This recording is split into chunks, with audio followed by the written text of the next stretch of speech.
Hi, friends. It's Miss Kelly, and today I want to tell you about one of my absolute favorite books I read as a child. If it was here, the book is called The Lion, the Witch, and the Wardrobe. I think I was in the third or fourth grade, when I first opened this book, and it has stayed with me ever since. The book is by C.S. Lewis.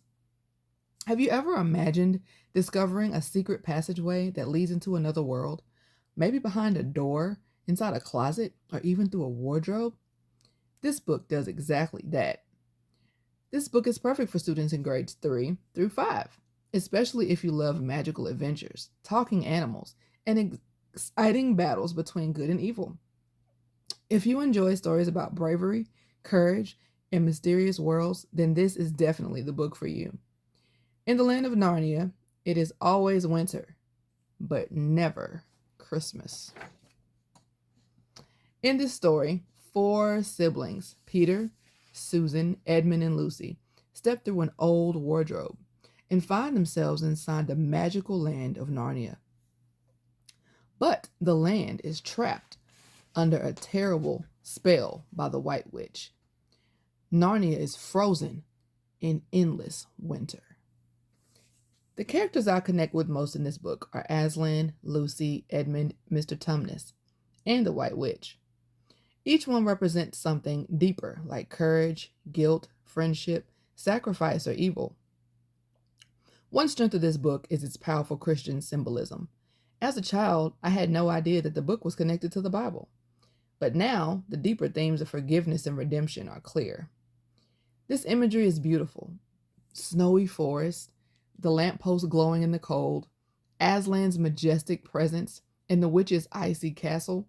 You can see it all in your mind. I will admit, the beginning is a little slow. Some readers might lose interest before the magic even starts. But trust me, once the magic of Narnia begins, when they enter the land of Narnia, the adventure picks up fast. The most important message that students can take away from the symbolism of Aslan is from the book is the symbolism of Aslan's sacrifice for Edmund, which mirrors Jesus giving his life for us. It's a powerful picture of redemption. I chose this book because it was truly one of my favorite growing up. I also know that it's a beautiful fit for a Christian school because the biblical themes open doors to meaningful discussions.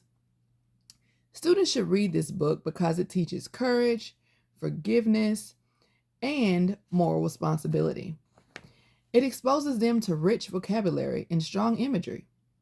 And honestly, it's just a really fun adventure. For this book talk, I connected the story to one of the most important reading skills my students need, making inferences.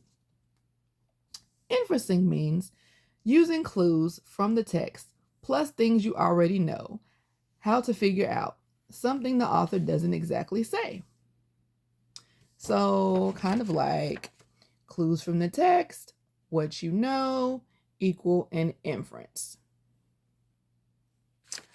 This book is full of implied meaning. Edmund's betrayal, Aslan's sacrifice, winter turning into spring. The author wants us to think deeper.